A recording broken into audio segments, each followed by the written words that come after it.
What's the perimeter of an ellipse? If the ratio of the two radii is exactly 1 over root 2, then the perimeter is a times square root of pi over 2 times gamma 1/4 over gamma 3/4 plus gamma 3/4 over gamma 5/4. And if the ratio is exactly root of root 8 minus 2, in that case, the perimeter is given by this other large formula. Oh! Those are special cases. For most other ellipses, the perimeter formula is not simple. It is an integral, but the fact that elliptic integrals have those special values is what gives rise to Ramanujan's famous pi formula.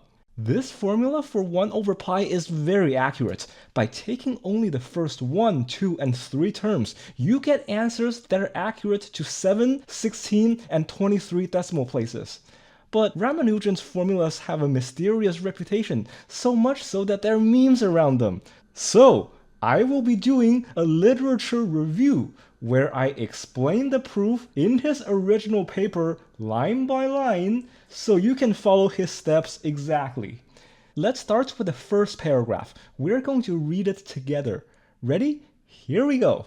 If we suppose that 1 plus e to the negative pi root n times all of this equals this thing, and this other formula, then big Gn and little gn can always be expressed as roots of algebraical equations when n is any rational number. For we know that 1 plus q times 1 plus q cubed and so on equals 2 to the 1/6 q to the 1/24 k prime to the negative 1/12 and this other formula.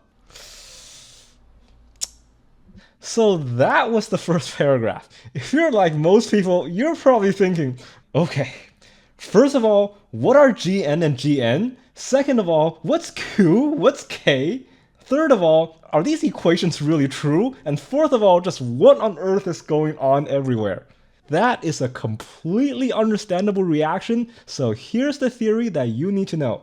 In calculus, there are two hard problems. They are finding the period of a swinging pendulum and finding the perimeter of an ellipse. Unfortunately, neither problem has a nice formula. If you know calculus, you can write their formulas using integrals like these, but these integrals cannot be solved using just additions, subtractions, multiplications, divisions, powers, roots, exponentials, logarithms, trigonometric functions, and inverse trigonometric functions. In other words, all the operations that you learned in high school. Because we can't solve them easily, we gave these integrals special names. They're called the complete elliptic integral of the first kind, the k function, and the complete elliptic integral of the second kind, the e function. We usually use the lowercase k for these functions variable, which is also called the modulus. But giving new names to these functions doesn't solve the problem. How do we compute them? The way that we're going to compute these is by inventing a new operation. Let me introduce to you the Jacobi theta functions. Here's a puzzle for you. What is 1/3 plus 1/3 to the 4th plus 1/3 to the 9th plus 1/3 to the 16th and so on? I want to find the sum of perfect square powers of 1/3. If you know theta functions, this puzzle is not a problem. You say that the answer is clearly 1/2 of theta 3 of 1/3 minus 1. What's theta 3? Here is the definition. There are 4 Jacobi theta functions: theta 1, theta 2, theta 3, theta 4. Of the 4, theta 3 is the most memorable because it's the sum of perfect square powers of the parameter q. But notice that the squares of negative numbers are equal to the squares of positive numbers. Theta 4 is almost like theta 3, but every odd term is negative like this.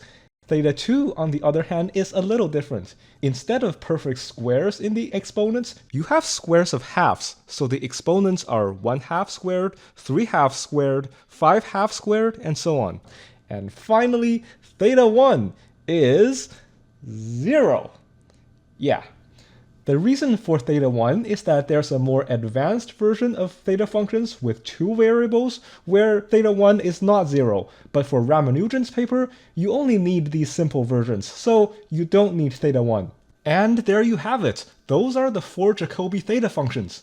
which is good and all, but remember how we wanted to compute the complete elliptic integral of the first kind, which was this thing? This looks nothing like theta functions, so what's the plan here? Here's the plan. Let's say that we have a number q, where q is e to the negative pi times this thing. This may look like an arbitrary definition, but this number q has some really nice properties. Specifically, when q takes on this value, the modulus, which is k, is theta 2 squared over theta 3 squared. The complementary modulus, which is square root of 1 minus k squared, is theta 4 squared over theta 3 squared. And finally, the complete elliptic integral of the first kind is pi over 2 times theta 3 squared. All three of these values can be expressed in theta functions in Q.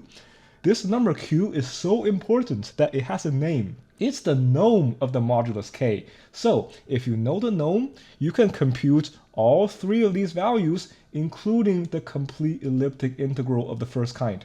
But that's not all. That's just the first use of theta functions. Theta functions have another use. It's that there are two ways to expand theta functions. Earlier, I defined theta functions using infinite sums, like with sums of perfect square powers and whatnot. That's only one way to write theta functions. You can also expand theta functions using infinite products. I'm going to prove these because even though these formulas look intimidating, they're all special cases of one theorem. Here's the proof. We're going to use the Jacobi triple product, which is this. This looks like a really long formula, but look what happens when I plug in x equals 1. On the left side, x to the n becomes 1 to the n, which is just 1, and you're left with the sum of perfect square powers, that's theta 3. On the right side, the x's are all 1s. After we combine the like factors, we get the infinite product of theta 3. Let's try that again. This time, we'll plug in x equals minus 1. Now the left side is the perfect square powers, but with negative odd terms. That's theta 4. Similarly, after we simplify the right side, we get its infinite product. Last one, plug in x equals q and multiply both sides by q to the 1/4.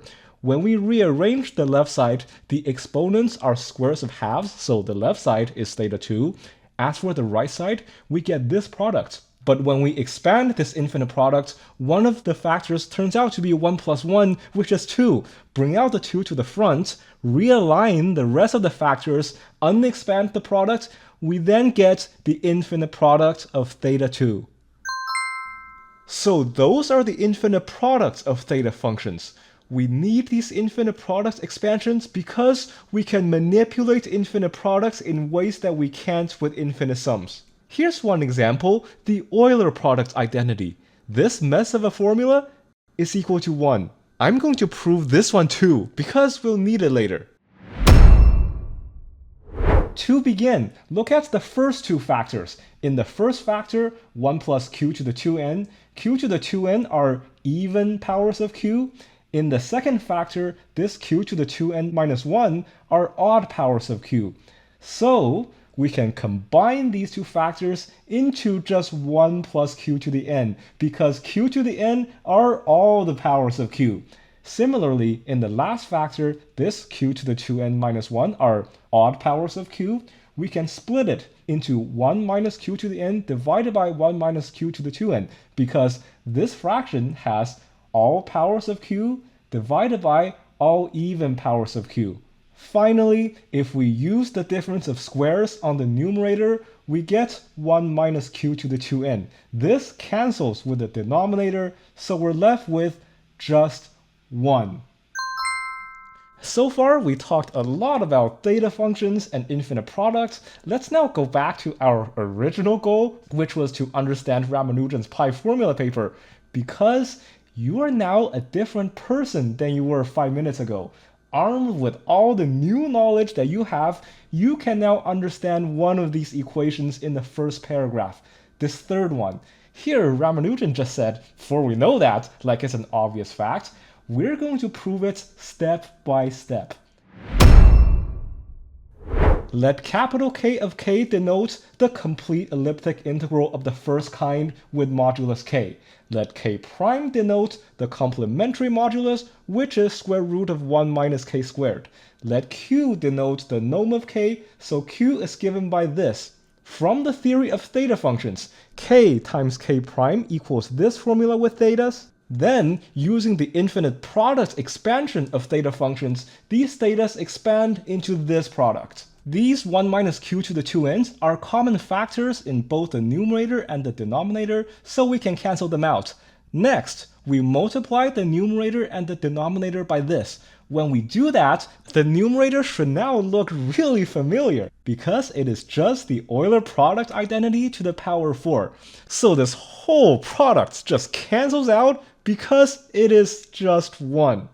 In the denominator, we get this thing to the power of 12. So then, if we divide the 4q to the 1/2 to the left side, take the reciprocal and take the 12th root on both sides, on the left side, we get 2 to the 1/6, q to the 1/24th divided by k to the 1/12th, k prime to the 1/12th. On the right side, we're left with this product without the power of 12, which is 1 plus q times 1 plus q cubed, and so on. This formula is the same as the third equation in Ramanujan's paper, so we're done with proving equation 3. Let me know in the comments whether you'd like me to review the rest of the pi formula proof. In my notes, I went a lot farther into this paper than I did in this video. However, when I wrote the script for the Sum 4 competition, I realized that just a single line from Ramanujan provided enough content for one video.